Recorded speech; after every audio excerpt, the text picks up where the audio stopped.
Hi, I'm Jimmy Leslie, resident artist for Liquitex. I'm going to take you through the steps of performing your very own in-store demo featuring pouring medium. Liquitex pouring medium is a fluid effects medium. What that's going to do for you is you can easily mix it with colors. It'll create even poured puddles that are going to maintain a high gloss finish and they won't craze. We're going to use Liquitex Soft Body. Soft Body is a low viscosity color. It's actually the original color from Liquitex, 1955. So it's been around a long time, time tested, a wonderful product. And one of the things about Soft Body that's important to know, important to share with people in your store, is that it's not a diluted version of Heavy Body. A lot of people think that. It's just a more fluid version of that paint.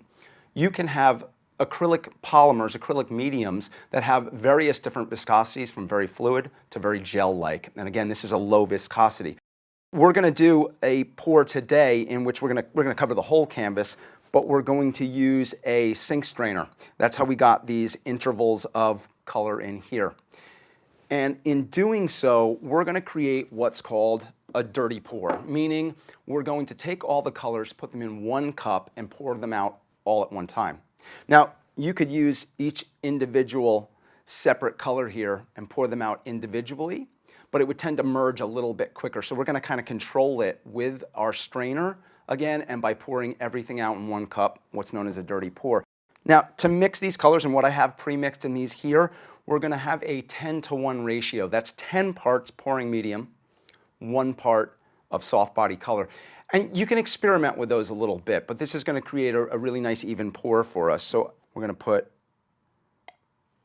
our color in here, and then I'm going to take our pouring medium, and I'm going to just kind of come in here, 1 part, 2 part, 3, just squeezing, 4, 5, 7, 8, 9, and 10. Put our pouring medium off to the side. Palette knife will do the trick. You can mix that up. And the nice thing about that is you can see just how quickly the color mixes in with this. Again, that's because you're using soft body. It's a very low viscosity color, so it mixes in very easily. And just do that a few times. I'm careful in doing this not to agitate it a whole lot. If I do agitate it too much, if I shook it up, or if I was very vigorous, like baking or mixing something with a whisk and being very vigorous, I could create bubbles in there. And if that happens, no big deal. Let it sit for a little bit, and some of those will disperse and they can pop. But again, I'm trying not to do that. But we're going to put it all in 1 cup. So what I'm going to do, take our cup, and I'm going to take a little bit. You're going to use this a few times, the titanium white. So keep in mind when you're using that, don't pour everything in at once. A little bit of a layer. Then I'm going to bring in, put that off to the side. I'm going to put a little bit of our cadmium-free orange in there. Maybe a little bit more here. So I've got enough of that color.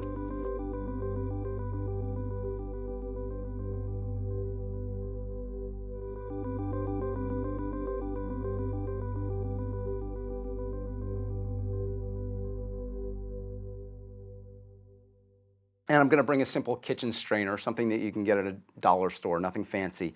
And we'll put that right in the middle of the canvas. A note here, I've got a non-stick surface down because some of this paint is going to flow over the edges.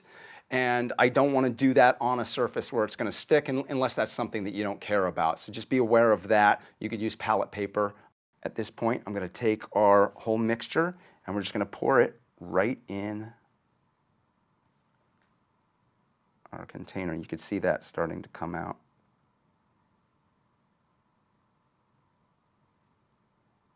Kind of a really cool mix of colors that you see actually coming out here right now.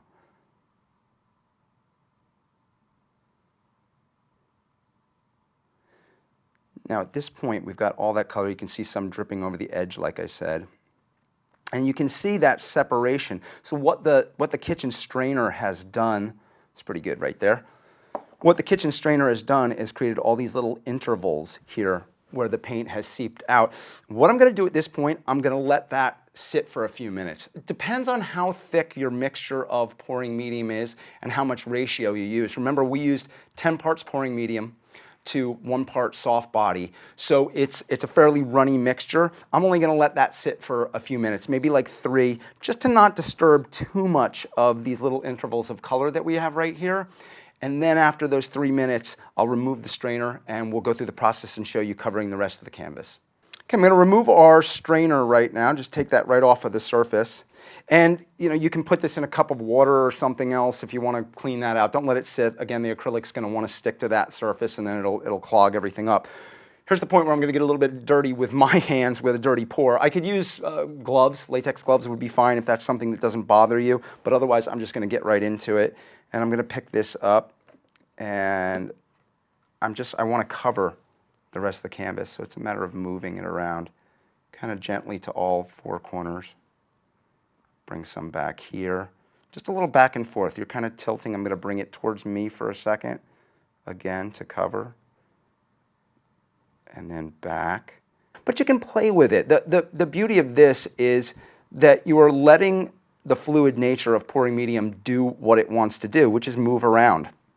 And you create these unexpected patterns that start to happen. You can see these colors have mixed, but I still start to get these beautiful swirls that have happened because of the strainer. Now at this point, you want to let this sit. This is going to, because it's so fluid, it's going to take a while to set up. So at this point, if you're doing this in your store, I would make sure that you have an area where everybody can quickly put these down and let them dry. Let them sit for about 24 hours. Don't be too impatient with it because again, you do want it to set up. And at that time, you should be able to lift the canvas and not have anything shift anymore. It'll set up enough for that. I would say experiment and have fun. Don't let the process be so specific, as I said in the beginning, that you're stressed out, that you're worrying about ratios. Experiment a little bit, experiment with color.